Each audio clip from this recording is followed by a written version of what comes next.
Hey friends, it's Rosalind. Welcome back to our gardens and our tiny farm. In last week's video, we talked about old-fashioned, whimsical, romantic plants that you can start from seed and grow them in your cottage cutting garden. But in this week's video, I wanted to share with you how I style with those plants, as well as some others in the cottage cutting gardens. I love creating gardens that feel like they are many years old, even though they might be only a couple years old. So I will share with you how I've designed our cottage cutting garden to make it feel soft, layered, and timeless instead of messy. Also, some of you have been asking to see this little corner in our garage. It's a corner in the garage that I kind of took away from my husband, Harley. But when I started growing lots of cut flowers from seed, I needed a space to have, like, just to design cut flower arrangements and to get all of our seeds started. It's where I do little projects, and it's where I do a lot of filming with you guys. So I will share that at the end, I promise, just to get you guys prepared. It's nothing fancy. It's a special little spot in the garage. So we are going to start with the garden as a blank canvas, the way it was 5 years ago. When in March, it'll be 5 years. When we started designing this garden, it was literally just a blank space. And I knew that I wanted to have like an arbor with a fence on each side of it with a clematis growing up on the arbor. I wanted a pink peony on each fence panel and a rose at the end of the fence panels. Actually, I'm going to share the very, very rough drawing that I had made for it back then. This is what my sketch looked like. So I knew that I wanted to have the arbor here. I knew that I wanted a white picket fence on each side of it, just a panel on each side. I wanted to have a border that completely surrounded the cut flower garden. So I just drew out a border, and I knew that I wanted a hydrangea at each end of those borders. So that was kind of the way the cut flower garden looked that first year. And from there, it's just expanded. The secret to a romantic cottage garden is layers. So think of it in 3 layers. Like in the back of your border, you want your tall plants, like your hollyhocks and your foxglove and your hydrangeas, because those plants are the ones that create height and drama to your garden. In your middle layer, you want to use peonies, iris, larkspur. You want to use phlox, because those are all like middle height, like they grow 2 to 3 feet tall. And then you want your shorter layer. In the front layer, you want your shorter plants, like let's think poppies or creeping phlox, plants like rudbeckia. When you plant in layers like this, your garden feels full and intentional instead of just flat. I will let you in on another layering secret that I use. So when I'm planting spring flowering bulbs in fall, I like to plant my tulips, daffodils, grape hyacinths, snowdrops.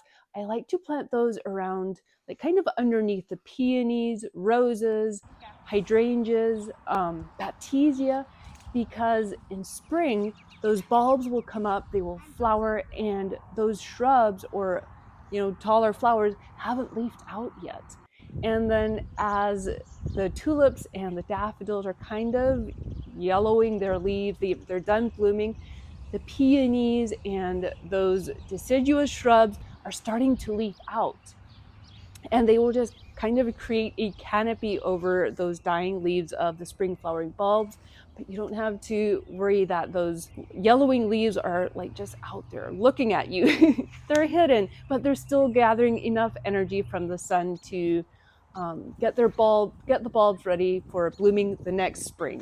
Another thing that a cottage garden never is, and that is stiff and symmetrical. You want to plant in drifts, like let's think 3 or 5 or even 7 of the same plant kind of grouped in, like drifting through the garden. And then I will just bring in my taller plants, like let's say phlox, roses, or hydrangeas, and I will just plant them here and there throughout the garden. So it looks like everything just kind of grew itself where it's at instead of intentionally planted in its spot. it will look like the flowers chose where they want to grow. Another thing you can do to make the cottage cutting garden feel more romantic is adding in textures. Like imagine the spiky flowers of foxglove with the contrasting leaves of coral bells or heuchera growing up against them. Or I think one of my favorite contrasting textures in the garden was this past summer with the rounded blooms of the poppies and sweet peas planted in amongst it with its delicate blooms just kind of trailing upwards. It was one of the sweetest plantings. When you mix textures, the garden feels layered and interesting even before anything is in bloom. The next thing that we are going to do in our cottage cutting gardens is just embrace the imperfections. A true old-fashioned cottage garden isn't overly manicured. I know some of us are like, yes, I can let some of those flowers go to seed. So yes, let some of those flowers kind of lean over and let some of them go to seed and kind of sprinkle their seeds around to grow some surprises for you. That relaxed feeling in the cottage cutting garden is what makes it feel so romantic. Now, the next part, I'm a little embarrassed to share with you, but before planting or designing a garden, I will draw up a rough little sketch. I mean, I shared this rough little sketch with you, and the whole back cottage cutting garden expanded off of this little vision. So the front, I call it our formal cottage cutting garden. It is filled with perennials. This is what my layout plan looked like for it in fall of 2023. I just drew up these little plots because I knew that's what I kind of wanted in the garden. I wanted pathways going through the garden. I knew that right in here we would have a bench. We have apple trees growing along the back. So what I did is like, this gave me a vision. So like, okay, in front of these fruit trees, I want shorter flowering shrubs. And I want roses planted kind of in between the fruit trees. So that is another idea that expanded off of, like, it gave me a little bit more of a vision just from this very rough sketch. Another thing that you can do is, I had taken this picture of the herb garden. Then I cut out pictures from like magazines, and I kind of did like my tallest layers in the back. Like, okay, so I want like very tall herbs back in here. I want a hydrangea in here. And then I just kind of layered down, and I'm going to share another example of what I did with this picture. I also took a picture of the front. I kind of drew out that I want to have the garden bigger. I put stepping stones in there. So another thing that I kind of did to design the herb garden with, I went on Google and I found these free printables. And it's just kind of like different shapes, different heights of plants. For my hydrangea that I wanted to have in the corner of the chicken coop, I kind of used something like this. I cut out this and I layered it right in here on top of this picture. And then I just cut out different heights and forms of the herbs that I want to add into this garden, and I just layered it in. Now, if you want to do something next level, this is what I've been doing with the greenhouse garden that we are going to be working on this spring and summer. So I drew up this sketch, and you can see it's nothing fancy. It's the greenhouse is in here. We have the herb garden around the chicken coop. I planted a magnolia tree in here.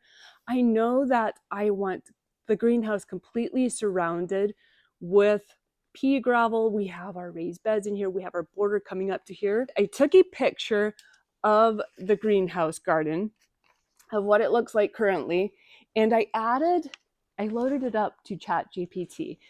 And I just typed in all of those details that I have on this sketch. And this is what ChatGPT drew up for me.